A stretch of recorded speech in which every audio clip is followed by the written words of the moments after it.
Orthodox Yakobaya തർക്കം നടക്കുന്ന 6 പള്ളികളിലും തൽസ്ഥിതി തുടരാൻ സുപ്രീം കോടതി ഉത്തരവ്. പുതിയ ഉത്തരവ് പറയുന്നതുവരെ തൽസ്ഥിതി തുടരാനാണ് ഉത്തരവ്. പള്ളികളുടെ കണക്ക് നൽകാൻ സർക്കാരിന് നിർദ്ദേശം നൽകി. അച്യുതൻ വിവരങ്ങളുമായി. അച്യുതൻ, നേരത്തെ ഒരു ഭരണ കൈമാറ്റം അത് കൈമാറേണ്ടതുണ്ടെങ്കിൽ ചെയ്യണമെന്ന തരത്തിലേക്കായിരുന്നില്ലേ സുപ്രീം കോടതി യാക്കോബായ സഭയ്ക്ക് നൽകിയ നിർദ്ദേശം? ഇപ്പോൾ എന്താണ് ഇന്ന് കോടതി പറഞ്ഞിട്ടുള്ളത്?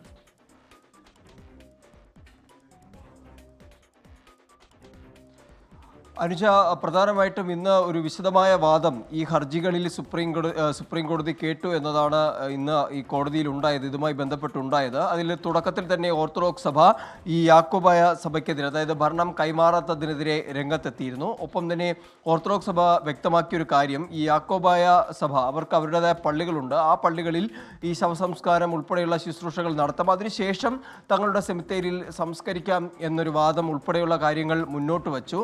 എന്തായാലും വിഷയം അല്പം സങ്കീർണമായതുകൊണ്ട് തന്നെ സുപ്രീം കോടതി അറിയിച്ചത് ഇതിലൊരു വിശദമായ വാദം ഇനിയും കേൾക്കേണ്ടിയിരിക്കുന്നു. ഒപ്പം തന്നെ 6 പള്ളികൾ, തർക്കം നിലനിൽക്കുന്ന പള്ളികളിൽ എന്താണോ നിലവിലെ തൽസ്ഥിതി, അത് ആരുടെയൊക്കെ കൈകളിലാണോ ഇപ്പോൾ ഉള്ളത്, ആ തൽസ്ഥിതി തുടരട്ടെ എന്നൊരു തീരുമാനമാണ് സുപ്രീം കോടതി ഇന്ന് സ്വീകരിച്ചിരിക്കുന്നത്. പുതിയ ഉത്തരവ് ഉണ്ടാകുന്നതുവരെ തൽസ്ഥിതി തുടരാൻ വേണ്ടിയിട്ടാണ് ഇപ്പോൾ സുപ്രീം കോടതി നൽകിയിരിക്കുന്ന നിർദ്ദേശം. ഒപ്പം തന്നെ സംസ്ഥാന സർക്കാരിനും ചില നിർദ്ദേശങ്ങൾ ഇന്ന് ഹർജി പരിഗണിക്കുന്ന ഘട്ടത്തിൽ സുപ്രീം കോടതി നൽകിയിട്ടുണ്ട്. അതിലൊന്ന്, നിലവിൽ ഈ പള്ളികളുടെ എണ്ണം, അത് ഈ 2 സഭകളുടെയും കീഴിലുള്ള പള്ളികളുടെ എണ്ണം ആ സംസ്ഥാന സർക്കാർ സുപ്രീം കോടതിയെ അറിയിക്കണം. മാത്രമല്ല ഈ 2 സഭകളിലുമായിട്ടുള്ള അംഗങ്ങളുടെ എണ്ണവും ഈ സംസ്ഥാന സർക്കാരിനോട് അത് സമർപ്പിക്കുവാൻ, അത് രേഖയെ സമർപ്പിക്കുവാനും സുപ്രീം കോടതി ഇപ്പോൾ നിർദ്ദേശം നൽകിയിരിക്കുകയാണ്. ജനുവരി 29, 30 തീയതികളിലായി ഈ ഹർജികൾ വീണ്ടും പരിഗണിക്കുമെന്നും ജസ്റ്റിസുമാരായ സൂര്യകാന്ത്, ഉജ്ജൽ ബുഗൻ എന്നിവരുടെ ബെഞ്ച് ഇപ്പോൾ അറിയിച്ചിട്ടുണ്ട്. അതുവരെയും ഈ ഹർജി പരിഗണിച്ച് ഒരു ഉത്തരവാകുന്നതുവരെയും അനിഷ്ട സംഭവങ്ങളോ അതല്ലെങ്കിൽ ഒരു ഡിസ്പ്യൂട്ടിലേക്കോ പോകരുത്, അത്തരം കാര്യങ്ങളിലേക്ക് പോകരുത് എന്നുകൂടി ഇപ്പോൾ കോടതി അറിയിച്ചിരിക്കുകയാണ്. എന്തായാലും ഒരു നിലവിൽ കഴിഞ്ഞ ഡിസംബർ 3 പുറപ്പെടുവിച്ച ഒരു ഉത്തരവുണ്ടായിരുന്നു, ഇടക്കാല ഉത്തരവ്. എന്നാൽ അതിൽ നിന്നും വ്യത്യസ്തമായ ഒരു നിർദ്ദേശവും ഉത്തരവുമാണ് ഇപ്പോൾ സുപ്രീം കോടതി നൽകിയിരിക്കുന്നത്. അനുജ, ഇതിലിപ്പോൾ ഇന്ന് 2 സഭകളുടെയും ഭാഗത്ത് നിന്ന് അവർക്ക് പറയാനുള്ളത് കൂടി കോടതി കേട്ടിരുന്നോ? ഭരണ കൈമാറ്റവുമായി ബന്ധപ്പെട്ട് യാക്കോബായ സഭയ്ക്ക് പറയാനുള്ള കാര്യങ്ങൾ, അത് ആരാധനാലയ നിയമത്തിനെതിരാണ് എന്ന തരത്തിലേക്കൊക്കെ അവർ കാര്യങ്ങൾ ഇന്ന് വ്യക്തമാക്കിയെന്ന് മനസ്സിലാക്കുന്നു അച്യുതൻ.